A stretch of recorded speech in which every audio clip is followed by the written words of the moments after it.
Hello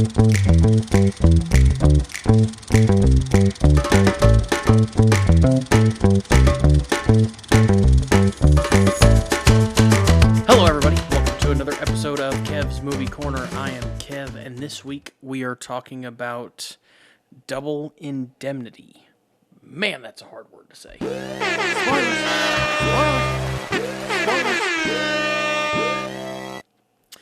This movie came out in 1944.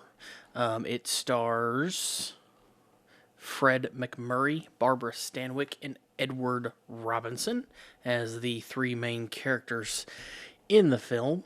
IMDb has a summary of it. A Los Angeles insurance representative is seduced by an alluring housewife into a scheme of insurance fraud and murder that arouses the suspicion of his colleague, a claims investigator. Directed by Billy Wilder. I believe he was also one of the writers of this. Yeah, he was. This movie is just over an hour long. It's, just under 2 hours. My bad. An hour and 47 minutes. But this is I really enjoyed this movie. So, it starts out with, Walter Neff, Fred MacMurray. He plays the insurance, person that I just mentioned. And he, kind of like last week, we talked about All About Eve. And a lot of it being a flashback. This starts with him, with Walter Neff going into his office. You see a car driving erratically down the street. He walks into his office in the middle of the night while nobody's there. And he sits down at it. He kind of hides himself. He sits down at his desk. And first thing he does is take off his coat. And you see that he's been shot in the shoulder. He sits down and he starts to leave a voice recording, which is what they, how they leave notes for each other or for other people or for themselves or whatever. So he starts to leave a voice recording on an old recording device, an old wax cylinder recording device. So it starts out with him, and he even mentions that this will probably be seen as a confession. So you kind of move into, you go back a couple days, and he starts, or actually it's probably a couple weeks, thinking about the timeline, but he's an insurance salesman. He goes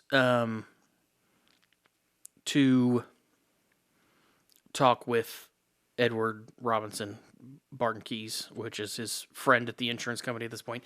And one of the first things that they do is talk about a fraud, because that's what Keyes tries to find out, is if they're being defrauded, if they need to actually pay things. He basically tries to get the insurance company out of paying when they don't have to. And he figures out fraud. It's one of the first things that happens in the movie. Then you follow Neff. He ends up going to try to check on an insurance policy that he's trying to sell to somebody, and he comes across a beautiful woman, Phyllis Dietrichson, I believe is how you pronounce it, which is Barbara Stanwyck's character. He comes across her at her home when he's trying to meet her husband to talk about insurance. They flirt, very kind of course, 1950s, 1940s, little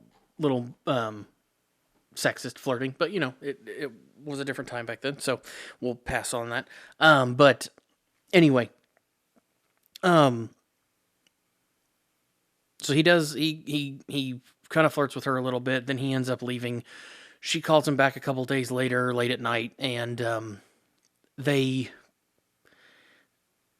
come up with a plan to kill her husband, which is crazy, because it's just all of a sudden. And he talks about how he is gonna do it, and they come up with a plan, and they a good chunk of the movie is them trying to carry out this plan and trying to then hide the murder from Keyes. So they murder the guy and then try to play it off that he fell off a train. And Keyes, their boss, Keyes and Neff's boss, says that he doesn't want to pay it. He doesn't think it was real. He confronts Phyllis's character, or Stanwyck's character, who is the love interest of Neff in this. And he confronts her, and he says it's a suicide, which he claims it's a suicide, which means they wouldn't have to pay, which is, suicide's a terrible thing. If you need help, of course, get it. 988 is the number. It's always available for anybody who needs help, but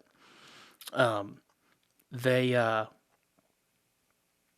say that she throws a fit, storms out.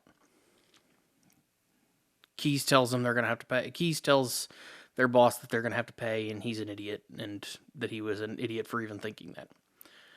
And eventually, Keyes starts to get on this, too. He starts to get on, not the same thing, but that it's fraud. That she actually killed him, and somebody helped her kill him. And he comes up with the exact thing that happens about the train. Somebody else went on the train. They killed him somewhere else. Somebody else went on the train, which in this case was Neff.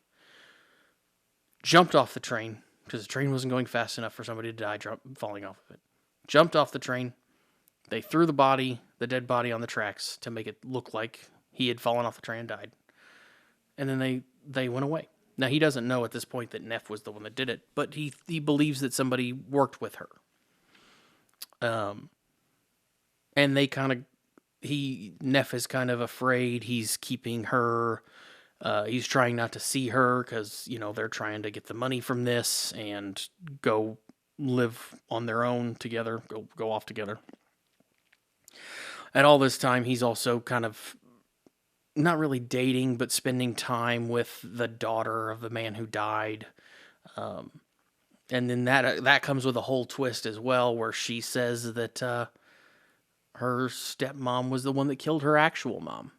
So Neff's trying to keep her quiet at the same time to keep her from going to court, keep everybody from going to jail. So that whole thing happens. At the end, Neff decides that he's done with it. He doesn't want to have anything to do with it anymore.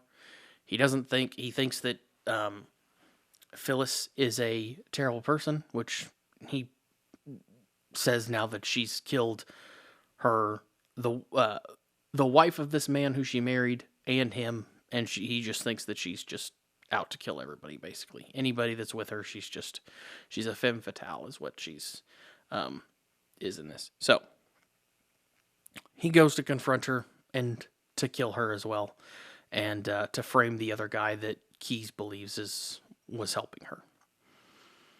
She ends up shooting him in the shoulder.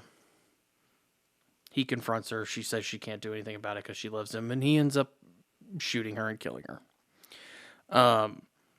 And then you get to the point where we're at, where he goes back to his office, and then he starts leaving this note for Keyes on the recorder, where he's basically been narrating this whole story this whole time and telling Keyes, like, you should have known this, you were so close, but you didn't see that it was me.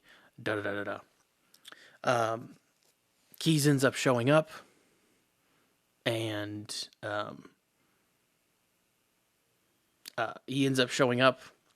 and Neff tries to get away. He's like, I'm going to go for the border. Keyes tells him he won't make it.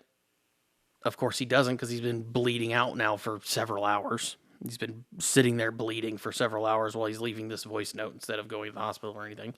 So he falls down on his way to the elevator.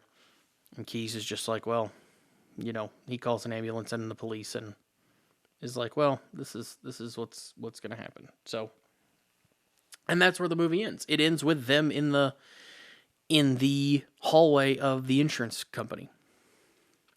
So, that's where the movie actually ends. But there is a darker ending to it, which I just read about a second ago. So, what was shot as the end of the movie and what is in the screenplay is that Neff, I guess, gets convicted and sentenced to death And the last scene is him dying in the gas chamber, where the film is at his point of view. So you're seeing his perspective looking out the chamber at Keyes as he dies in the gas chamber, which is horrifying, by the way.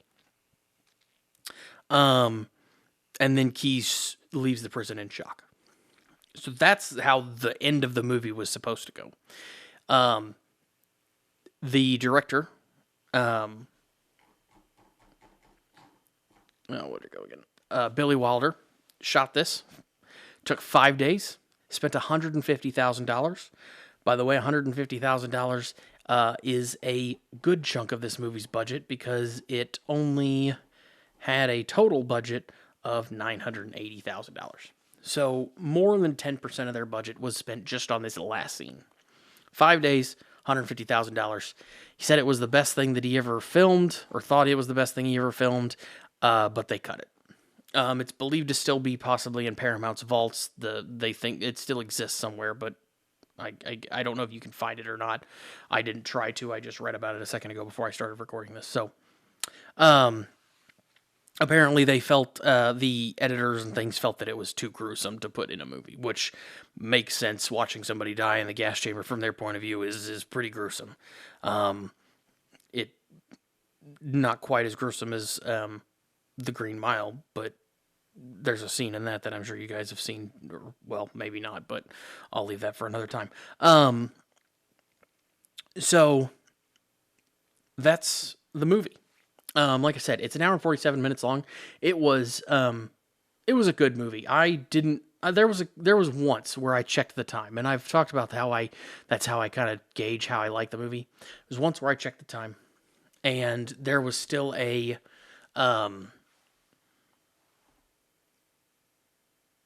about 45 minutes left, but it was a good movie. After that, I don't think I looked at it again.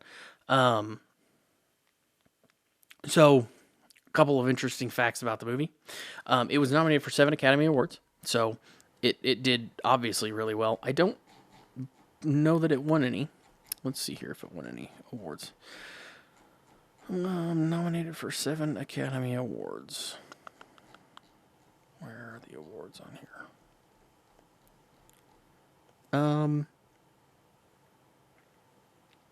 17th Academy Awards. Wow. It lost all of them. Okay, well, that sucks. It was nominated for Best Picture, Best Director, Best Actress, Best Writing or Screenplay, Best Cinematography of a Black and White Film, Best Music Scoring of a Dramatic or Comedy Picture, and Best Sound Recording.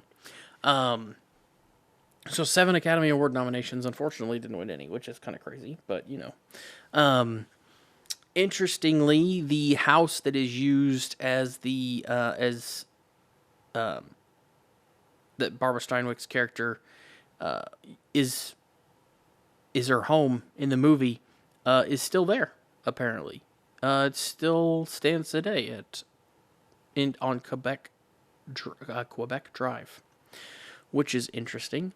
It is a good movie. I recommend it. It's a good thriller. I saw somewhere again that I thought it was called a comedy. It was set up as a comedy. I don't know that I'd consider it a comedy at all. No, it just says noir crime. It's classic film noir, black and white film, thriller,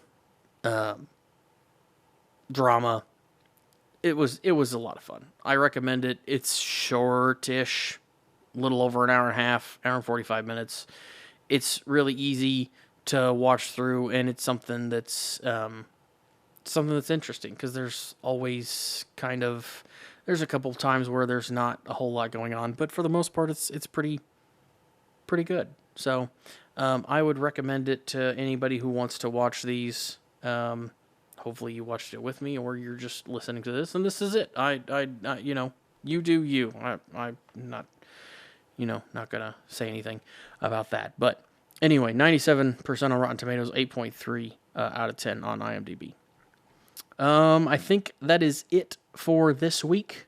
And double indemnity. That is such a weird word to say.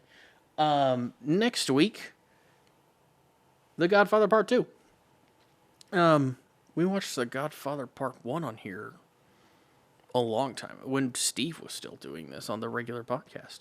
So, Godfather Part 2, I haven't seen that one. I know that it's one of the only sequels to ever win a Best Picture Oscar, which is crazy.